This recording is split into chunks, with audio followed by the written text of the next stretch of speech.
We're going to break it down one by one.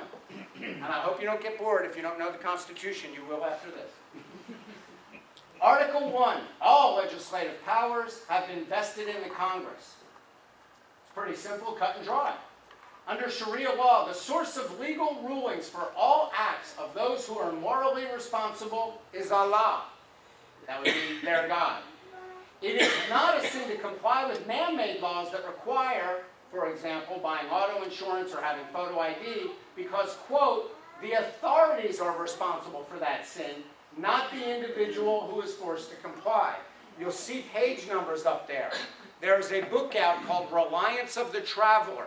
It is recommended by all Islamic scholars for Muslims living outside of that jurisprudence of Islamic law. In other words, if you live in America, you have to comply with these man-made laws. Well, according to the Quran, you're committing a sin because you're not supposed to do anything but what's in this book. So the way they get around that, for lack of a better term, is, well, you're not the one that's actually breaking the rules. You're not sinning because you didn't make that law. You're not the individual responsible for that sin. And if you have to live outside another country to adhere to their laws, then that's how you have to go about doing it. Do you follow me? The problem is now, throughout the United States, we have areas that are called Sharia no-go zones. Dearborn, Michigan is a perfect example. That's right. Dearbornistan, if you look on my website, I wrote an article called Welcome to Dearbornistan. The police officers that live out there that are not Muslim, and quite a few of them are, but the police officers that are not Muslim are afraid. This is not my opinion, this is what they've told me. They are afraid to go into these no-go zones.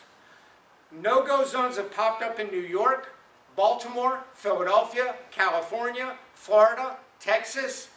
What they're doing is they're growing, and Tennessee, they're growing in size because the Hadith and the Quran explain to them about having to be forced to listen to other laws if you're in the minority.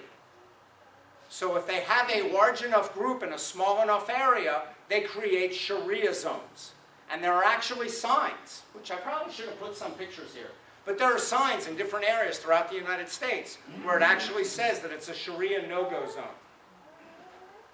The power to declare war. Section 8.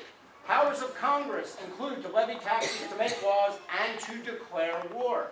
Now, under Sharia law, you have to obey the commands of the caliph or his representative in everything that is lawful. If anyone's heard of the caliphate, the Ottoman Empire, the caliph is the leader. That would be the equivalent, I guess, of the president, if you will, or a prime minister. So you have to listen to the commands and interdictions of the caliph or his representative in everything that is lawful, even if he is unjust, because the purpose of his authority is Islamic unity, which could not be realized if obeying him were not obligatory. The caliph or his representative have the duty of undertaking jihad. I love how they always say jihad is an internal struggle, but in their own book they're referring it to here as war. The caliph or his representative have the duty of undertaking jihad if their territory borders or enemy lands, of dividing the spoils of battle, remitting it for a fifth, etc., etc. Jihad, notice the last line there, jihad is an obligation for everyone when the enemy has surrounded the Muslims. Now think about that for a second. How about the Muslims that are living in this country? Are they not surrounded by many more that are not Muslim? Jihad is an obligation for all Muslims when they're surrounded. Now there's 5 different kinds of jihad. Not all of them are violent. There's jihad of the head, jihad of the heart, jihad of the mouth. Jihad of the hand is violent. All the others are jihad of the heart. That's when we see them get up and they read good passages from the Quran. We can live side by side. We appall what just happened in Boston. That's jihad of the heart and jihad of the mouth. Jihad of the head is where they utilize our Constitution against us. There are 5 different kinds of jihad. The last resort is violence when all else fails. And that's what we're starting to see, unfortunately, like Boston. The President, Article 2, Section 1. Oh, should I really be reading the qualifications of the president given our current administration? He must be a natural-born citizen. We're not going to get into that. 35 years old, a resident for 14 years. He's elected by ballot by the people via the electors and shall serve, thank God, for no more than 2 4-year terms. No religious test shall ever be required as qualification. That's a shame. Sharia law. The caliph must be a Muslim, a non-slave, a male of the Quraysh tribe. The caliph appoints a group to select his successor. So basically, the guy who's in charge will handpick a group of people when he starts to become ill or is going to step down. Usually they die in office. And those people will then pick the next one. So it's not by the people. There's no democracy or republic when it comes to Islam. However, the caliphate of someone who seizes power is considered valid, even though his act is disobedience in view of the danger from anarchy and strife that would otherwise ensue. Basically, if you overthrow the current caliphate, you can become the new caliph, which is why we see so much infighting in a lot of these Islamic countries. This is why we have one of the reasons we have disagreements between the Sunni and the Shia type Muslims, because they don't agree on that particular part. Removal of government officers in the United States Constitution. The President and all civil officers of the United States shall be removed from office if found guilty of treason, bribery, or other high crimes and misdemeanors. Sharia law, you're in, you're in. Doesn't matter what you do, you're in for life. Legal authority. Article 6, this Constitution and the laws of the United States, which shall be made under it, shall be the supreme law of the land, and judges in every state shall be bound by them. Funny, the last 3 we spoke about weren't. That's right. Senators and representative legislative officers, all executive and judicial officers, both in the United States and the several states, shall be bound by an oath or affirmation to support the Constitution. Sharia law, the source of legal rulings for all acts who are morally responsible, Allah, plain and simple. If it's not in here, it's not rules. It's not law. Amen. Civil and religious rights. Amendment 1. Congress shall make no law respecting an establishment of religion, prohibiting the free exercise thereof, or abridging the freedom of speech, or the press, or the right of the people to peacefully assemble and to petition the government for redress of grievances. We all know that one. Sharia law. Notice the first section. Non-Muslims are obliged to comply with Islamic rules. They always clarify everything. If you're living in an Islamic state and you're not a Muslim, you're a separate citizen, and we're going to talk about that. Non-Muslims are obliged to comply with Islamic rules that pertain to the safety and indemnity of life, reputation, and property. Non-Muslims are forbidden to openly display wine or pork, or recite their scriptures, or make a public display of feast days or funerals. Non-Muslims are forbidden to build new churches. Non-Muslims may not enter a mosque without permission. For the protection, for their own protection of non-Muslims is withdrawn if a non-Muslim commits adultery with a Muslim woman or marries her, leads a Muslim away from Islam, kills a Muslim, or says anything derogatory about Allah, the Prophet, or Islam. That would be the reason that I get so many death threats via email every day, which I ignore now because I can't keep track of them all. If you are living in, for example, Saudi Arabia, and there's a lot of Americans that work over there, you know, especially in the oil fields and oil companies, you cannot even take a Bible into the country. They will stop you at the airport and they will confiscate your Bible, which, by the way, interestingly enough, what do they do with it? They burn it. The reason for that is because you're not allowed to lead a Muslim astray or away from Islam. They think their religion is so wonderful that they're afraid to have you discuss with them anything else. And you cannot even take a Bible into most of these countries. Good luck going to a country like that and try and find a church or a synagogue. Whatever ones had been there are raised up and they become mosques. That's part of their conquering things. That's why we have like Cordoba Mosque and things like that, which is a whole other presentation.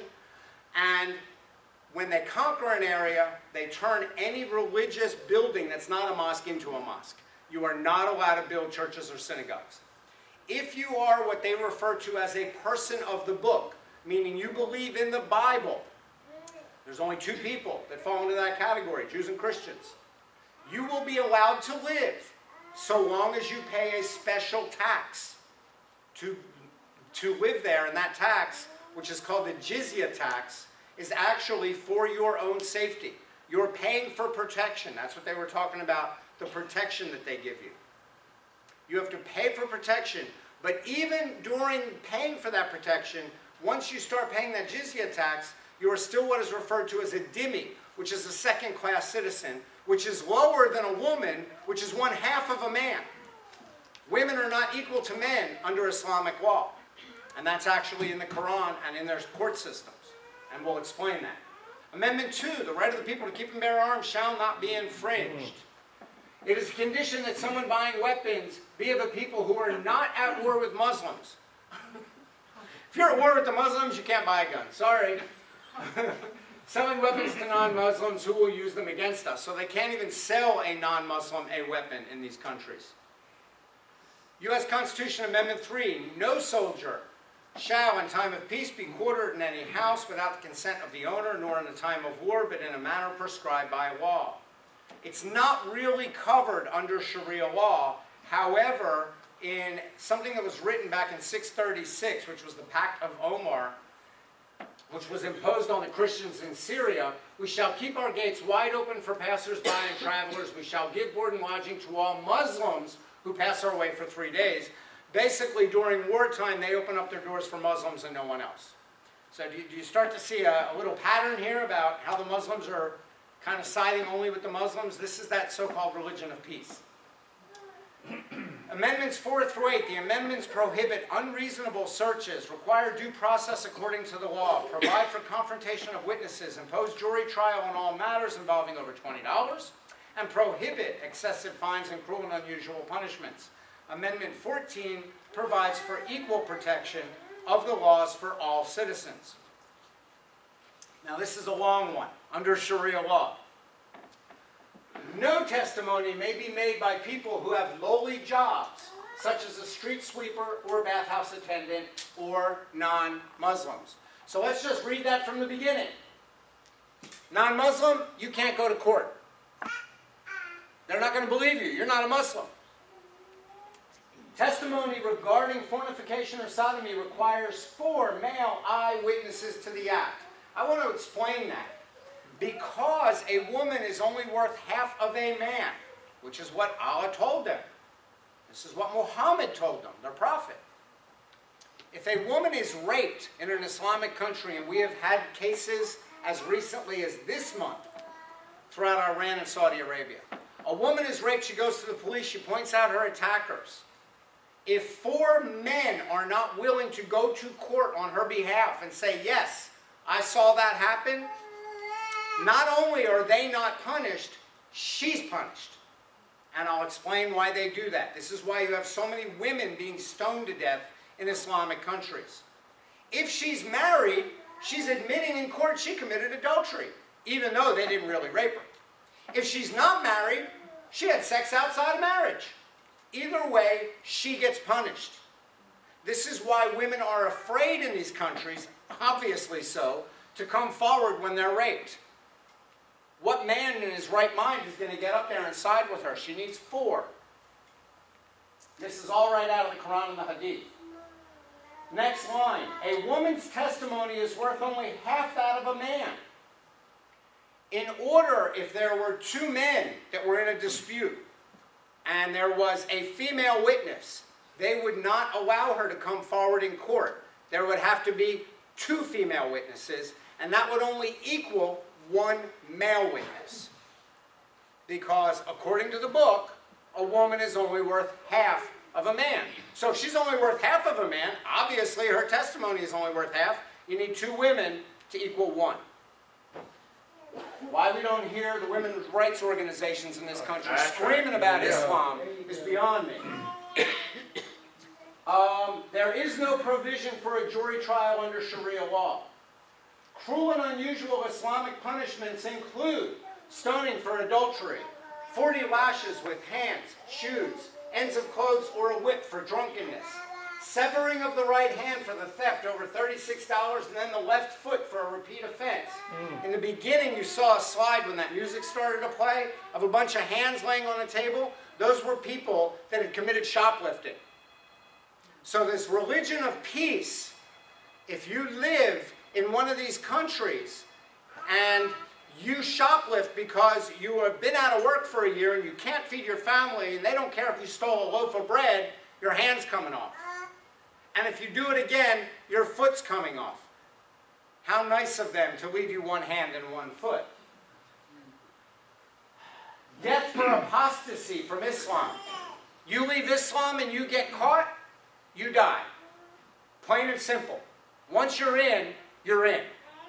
And this is why there are now organizations popping up throughout the United States for Muslims that want to leave Islam, that are afraid to because their own families will kill them. This is why we have honor killings in this country. And I'm sure you've heard about the honor killings. Recently in Arizona, New York, Georgia, we've had honor killings popping up all over the place in this country.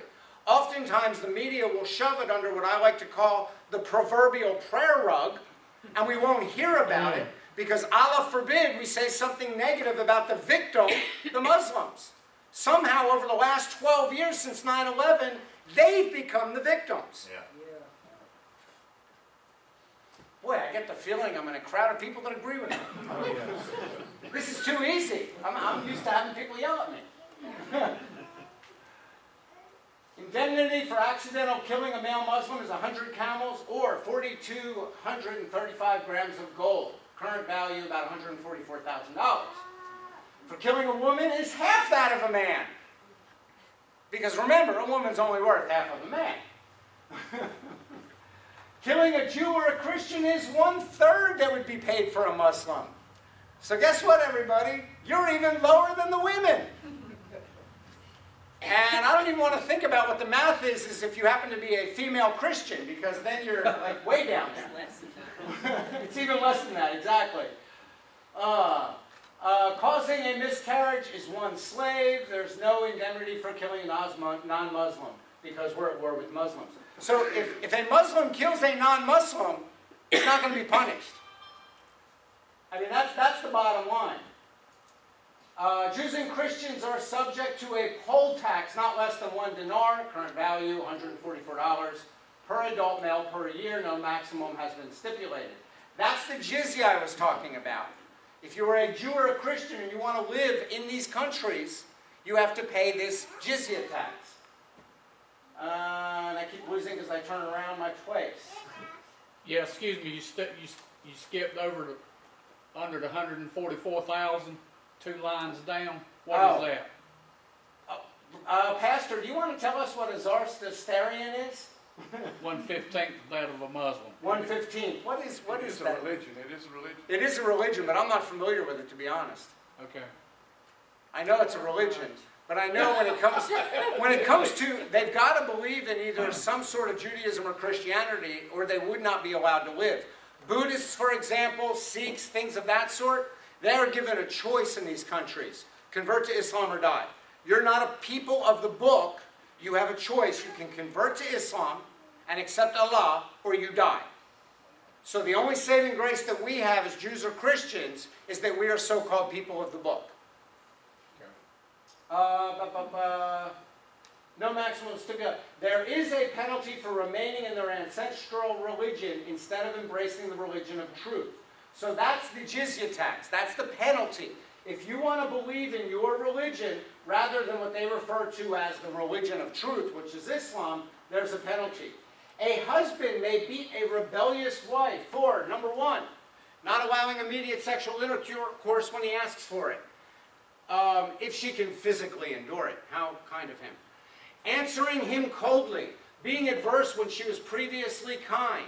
The only limitation is that he may not break her bones, wound her, or cause bleeding. How do you beat someone without wounding them? That's what I want to know. There is actually more than one, many, dozens of YouTube videos. You can go on YouTube and find them. with these Islamic scholars and imams from Saudi Arabia and Iran who will show you on YouTube with a stick where and how to beat your woman so you don't break those rules, or in essence break her bones. But this is the year 2013 and they're a peaceful religion. They don't do that anymore. Slavery and involuntary servitude are abolished. The section on slavery is not translated into English. It remains in Arabic. The editors of The Reliance of the Traveler, the book that I spoke about, claims that these provisions are no longer acceptable, yet they remain in the text of Sharia law. Elsewhere, the manual states, originally the status of a slave was simply the outcome of having been taken as a prisoner of war.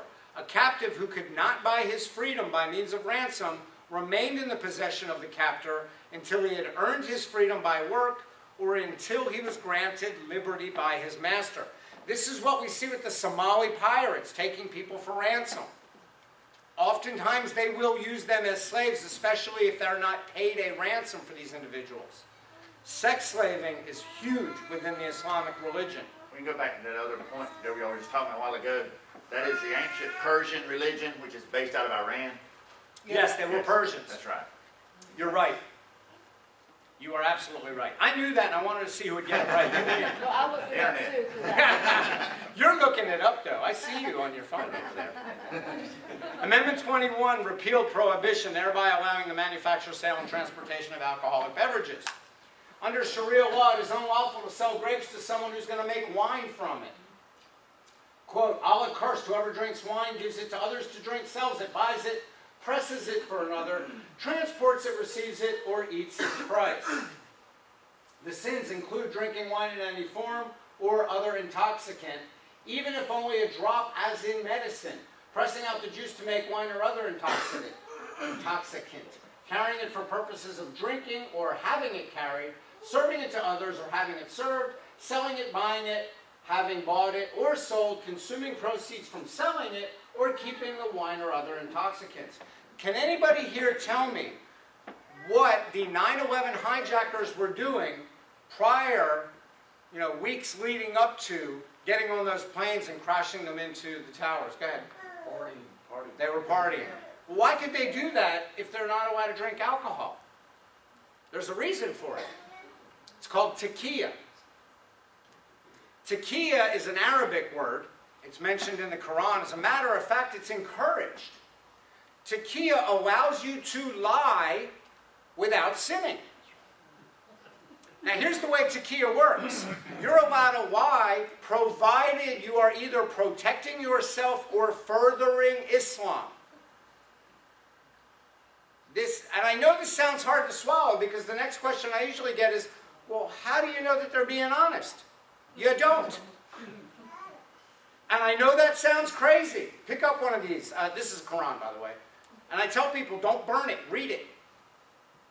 You burn it after you read it, but make sure you read it first.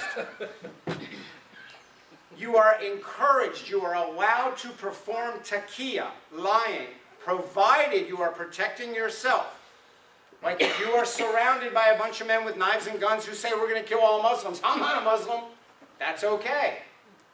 But what's worse is act like somebody who's not a Muslim to further Islam. We're on a mission. We're going to perform a terror attack in the United States. We don't want to get caught. Oh, we'll be out there partying. We're going to go to the strip joints. We're going to drink alcohol. That's all taqiyya. They were allowed. How do you spell that, taqiyya? Taqiyya is, there's a lot of different ways when you translate it. If we don't speak up, that's what we're going to start seeing here. I had other slides in there that I removed because I wanted to keep it short and have you guys be able to answer questions. The bottom line is we are seeing more and more in the United States instances of creeping Sharia. And what they are doing now in using their Sharia of the mouth, Sharia of the head, Sharia of the heart example, a girl got hired by Abercrombie & Fitch recently. And I don't remember what state it was in, but they're a national chain of a clothing store. They have a dress code, like most clothing stores that are retail shops. She went in for the interview, she got the job, she knew about the dress code, she showed up for work the first day, she had a headscarf on. She said, well, I'm a Muslim. This is my religion. You can't make me not wear it. Well, we have a dress code, number one. You didn't wear it when you came to the interview, number two, because we would have said something, and we don't care. She sued them. She won. Because groups like the ACLU say, you can't step on somebody's religion. Oh, yes, they do. Target, national chain, had an incident, I do not remember what state it was in, where a young lady was hired as a cashier. Worked there for a couple of weeks, went to her managers, and eventually went to the corporate office, and eventually she was fired and she sued. She refused as a cashier to touch pork. So if you were bringing in your shopping cart a pepperoni pizza, she wouldn't touch it. She sued them, she won. If you go to that Target store and there is a Muslim cashier, you have two choices. You can either, when she asks you, scan that item yourself, or you have to wait until she calls another cashier over to touch it for her. Last year in New York at an amusement park, there was a big riot. You may or may not have heard about this. I think it was called Playland, where there was a group of Muslims who wanted to get on the roller coaster, but they refused to take off their headscarves. They tried to explain to them. Doesn't take a rocket scientist to figure this out. Headscarf blowing in the wind. You're on tracks, wheels, things, you're moving fast. It's not safe. You have to remove your head covering to go on the ride.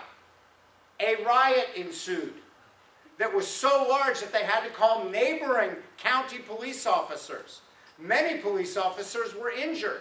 This is what we're seeing day after day in this country, where they are starting to push Islam, and we have to accept it, but yet Christianity or Judaism is being pushed aside. Right. So the war on religion is there, but it's a little bit hypocritical. Yes. I'm Jewish. I grew up in Israel. Not only do I not have a problem with a nativity scene, if you say Merry Christmas to me, I'm going to wish you a Merry Christmas. I happen to like Christmas. I think it's a great time of year. What is the big deal? It doesn't offend me if you don't know I'm Jewish. And if you say Happy Hanukkah, I'll still say Merry Christmas.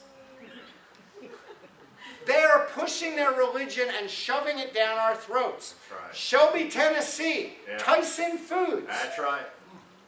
They took out, it's a union. They make chicken. They took out of the union contract Labor Day as a holiday and substituted it for a Muslim holiday. Last day of Ramadan. Iftar. Are we not in the United States anymore? Exactly. Then they built in the established poultry plant a separate room so the Muslims that worked there could pray 5 times a day and not have to leave work. If you want to pray at work, great. More power to you. God bless you. You can do it right where you're standing. You can do it in a corner. You don't need a special room. This is where we're accommodating them. That's right. That's exactly Throw out right. your stupid carpet, pardon me. Throw out your carpet, get on your hands and knees, and pray towards Mecca. I don't care. But it shouldn't come from my tax dollars. That's It right. shouldn't That's come right. from my buying Tyson chicken. And you shouldn't be given preferential treatment over the other individuals that work there. When Christmas time rolls around, the employees are going to be told, you can't say Merry Christmas. You say Happy Holidays. Don't say Merry Christmas. But our Muslim friends, they can pray 5 times a day, That's and we're right. going to start changing the holidays. This is what we're seeing going on.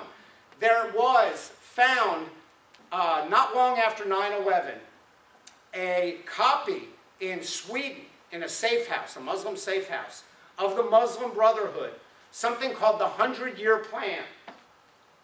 I think, this time I actually remembered it.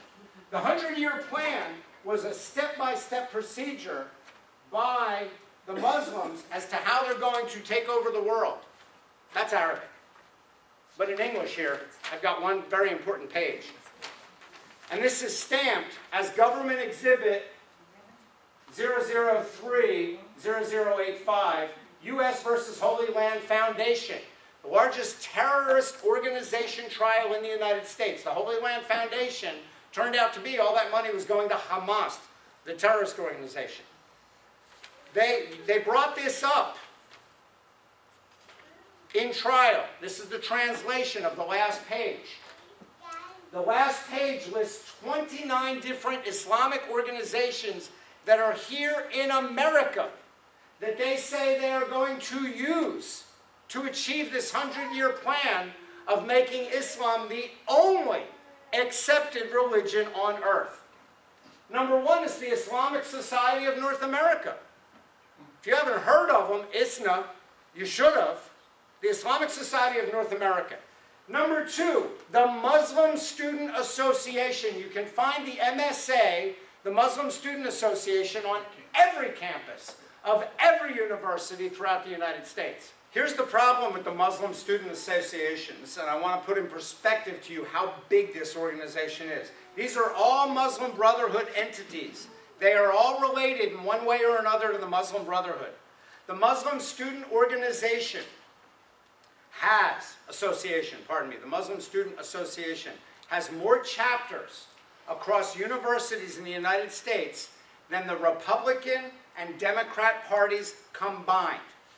Think about that. Think about that for a minute. They haven't been here since the beginning, since 1776, regardless of what Obama might tell you.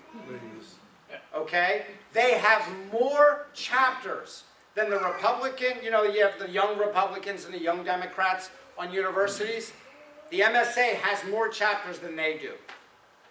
This is a list. It goes down, and I'm not going to read them all, but everyone's heard of CARE, the Council on American Islamic Relations? CARE is like the ACLU of Islam. They're lawyers. If it's one thing these people are not, it's dumb. They're not stupid, and don't ever underestimate them. We can make fun of them about being camel jockeys, but in reality, the ones they have running these organizations are brilliant. And they know exactly what they're doing. They have a 100-year plan, and they are following that plan to the letter, where all of those organizations have separate things that they are meant to do, that it all brings it all together. And we have nothing in place to combat it. And that's why we see over in Europe, especially in England and France, the problem with Sharia courts. In October of 2008, they screamed and yelled, the Muslims screamed and yelled to the British, to the UK government, that they wanted just one Sharia court. That's all we want is one. There's over 100 now. And that is why you have Merkel, the former Chancellor of Germany, Sarkozy, the Prime Minister of France, former Prime Minister, and Cameron, former Prime Minister of England, and the Prime Minister of Australia, all within a month of each other said multiculturalism has utterly failed. Because they realized it. And what do we do here in America? We sing songs and kumbaya and hold hands and say, no, if we treat them right, they'll like us. No, they won't. That's right. Pick up their book. Read what the facts are. Because this is not Gotti's opinion. This is what they are told to do. And one thing I want to leave you with before I take questions. I got a lot of slack for this, but it's the truth. The people that flew the planes into the World Trade Center on 9/11, flew a plane into the Pentagon on 9/11, and crashed another plane into the field at Schwenksville, Pennsylvania on 9/11, were being good Muslims. Right. They were doing what they were told to do. In their mind, it is no different than when you pick up the Holy Bible and do what Jesus would do. Everybody catch that? That was a Jew saying that. I did. The point that I'm making is, we can't look at them as being insane. We can't look at them as being crazy. They are doing what they are taught to do from the time they can't even speak. This is all they know.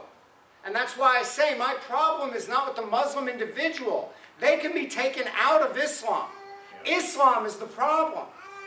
They're human beings. They just don't have our morals and ethics because this doesn't have our morals and ethics. Anybody want to take a wild guess how many times the word love is in this book? 0. No, it's in here. Once. One time the word love is mentioned in the Quran. Are you ready for this? Everybody sitting down? The context of the word love being mentioned is Allah will love those that fight in His name. That's it. So even the time they mention love, it has to do with war. Now I do want to leave you on one note, even though I just said I was going to leave you on a different note. This is important. 80% of the people in the United States that speak Arabic are not Muslims. I don't want you guys to think that every time you hear Arabic, if you recognize it as Arabic, that you're dealing with someone who is a Muslim. 80% of those Arab-speaking people in the United States are not of the Muslim religion. They came here from other countries because Muslims took over their country, and that's their language now. Because the first thing that the Muslims do when they conquer an area is they strip away their culture of the people they're conquering. And the easiest way to do that is change their language. And that's why you have people like Brigitte Gabriel, a Christian from Lebanon, who speaks Arabic. Most people in this country that are Arabic speaking are not Muslim. They came here to get away from it. So again, I'm ending it on that so there's no, please understand, I do not advocate violence in any way, shape, or form. They bring enough of that on themselves. We don't need to help that along.